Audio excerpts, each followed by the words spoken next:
Ora, the language of the Gadigal people, of which traditional tribal lands we meet on today. I want to pay my respects to Bamul Nie, our Earth Mother, for everything she gives us, our food, our shelter, our mobile phones.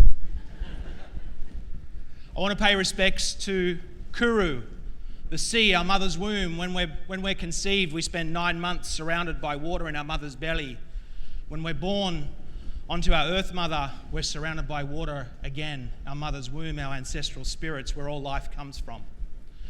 And I want to acknowledge and pay respects to Burabuyong, our Sky Father, for his knowledge, wisdom and law. And I want to invite those ancestral spirits to be here with us today. I want to acknowledge elders past, present and emerging, and any First Nations brother or sister that's here with us today. Yidaki was a young boy from Yalunga country. Yalunga country is right up in the top of Arnhem Land. 10 or 11 years old, he was on the cusp of manhood. We start him young in our culture. And he was out walking country one day, up there in Yalunga country, and he heard this sound coming from a tree. And he thought to himself, that tree's magic.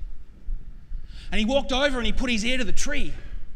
And he heard that sound again. He said, that stick, that branch truly is magic. And he got his stone axe and he cut down that branch and he held it up to his ear. And he heard that sound again. So in the great excitement, all the excitement of an 11, 12-year-old boy becoming a man, he ran all the way back to camp. Uncle, I found myself a magic stick. And his uncle looked at him and he said, Yidaki, there's no such thing as a magic stick, boy. If you're lying to us, I'm going to take my boomerang and wrap it around your backside so you can't sit down for a week. We don't do that anymore, ladies and gentlemen. That was 1,000 years ago.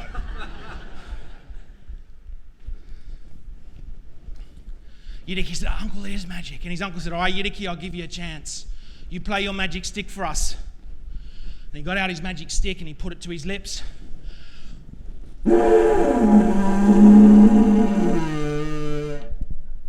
Didn't sound magic.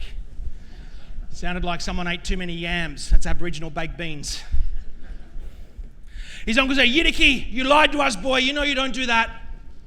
You go off into the bush, you go and think about what you've done, and you come back when you've thought about it, and you apologise to your family.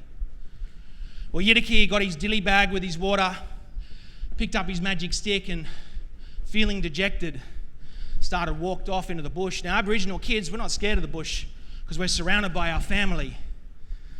So he walked for a day into the bush and he set himself a campfire. And as he's sitting there at sunset by that campfire, he hears noise. Yo, yo, yo! It's a dingo. And he thought to himself, how can I connect to that dingo? How can I talk to that dingo? And he looked at his magic stick. And he picked it up and he said, Sky Father, Earth Mother, if this stick truly is magic, then let me talk to the dingo. And he took that magic stick and he brought it up to his lips and he did what came natural.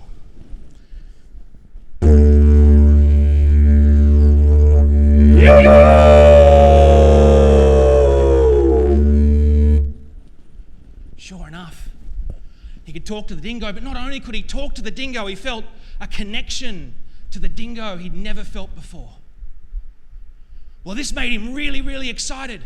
He had one of those sleepless nights. You know those nights where you're half awake and half asleep all night? You're all CEOs. I'm sure you have most of those every night of the year, yeah? That was the night he had, and he woke up the next morning and he heard another sound. The kookaburra, our most iconic bird. Its range is around the entire coastline of this continent. And once again, he said, Sky Father, Earth Mother, if this stick truly is magic, let me talk to that kookaburra. And he held his magic stick up to his lips again, and he thought about it, and he did what came natural.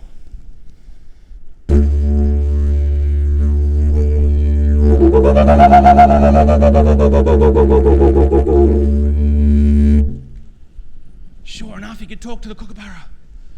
Not only that, the kookaburra talked back and he felt a connection to the kookaburra he'd never felt before. Well, with this, he put out his campfire really fast and he picked up his dilly bag of water and he bolted back to camp. And as he's running back to camp, he comes up to a big kangaroo. Now, kangaroos up there in Arnhem Land, they're not like kangaroos here on the East Coast. Our kangaroos are little fellas. Up there in Arnhem Land, we have the big red ones. They stand over 6 feet tall, and they look at you and they scratch. And then they get their ears up and they stare at you. Pretty intimidating for an 11-year-old boy. But once again, he said to himself, Sky Father, Earth Mother, let me connect to that big kangaroo and ask him to lead his mob out of the way so I can get home. And he brought that magic stick up to his lips, and he did what came natural again.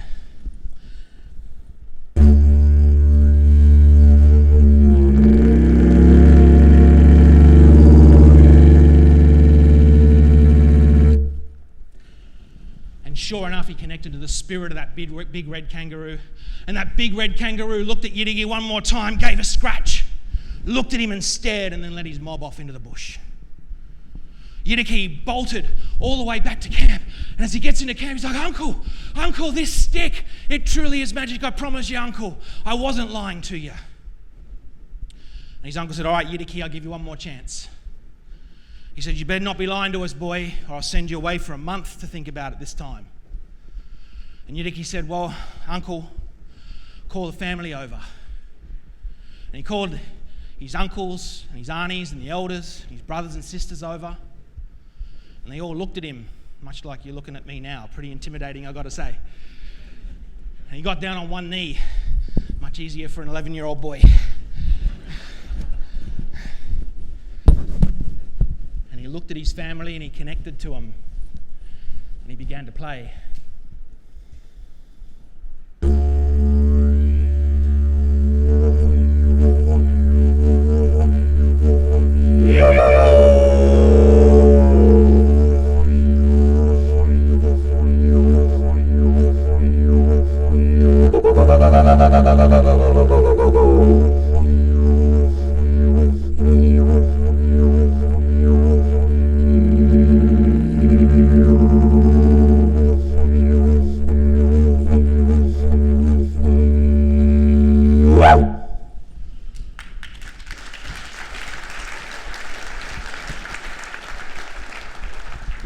Everyone's jaws dropped open. They couldn't believe what they just heard. They all felt that connection. Yidiki's uncle looked at him and he said, Yidiki, I'm so sorry. I didn't believe you. And from that day forward, Yidiki was revered in his community. He became a very old man, and he continued to play his Yidiki, his magic stick, throughout his life.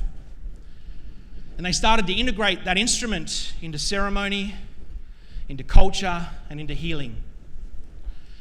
When Yidiki died, they buried him in the hollow of a tree up there in Arnhem Land, and they sealed it with mud with his magic stick. And the termites tunneled up through that tree, ate his remains, ate his magic stick, and then went back down into the earth, burrowed through the earth and came up into other trees. And as they ate out those trees, left the magic of Yidiki and his magic stick in each of those trees. The sound that you hear in this instrument, you call it a didgeridoo. That's actually a white man's word, invented in the late 80s. The Aboriginal word for this is Yidiki, after Yidiki the boy. That story's been passed down through my family for over 200 years. One of my ancestors, Bunkari or Bungari, known in European history as the first Australian, circumnavigated Australia with Matthew Flinders in 1803 and brought this beautiful instrument back with him to New South Wales. And we know that because in Flinders' journals it says that Bungari was gifted a hollow log that made a horrendous noise. I believe this should be our national instrument.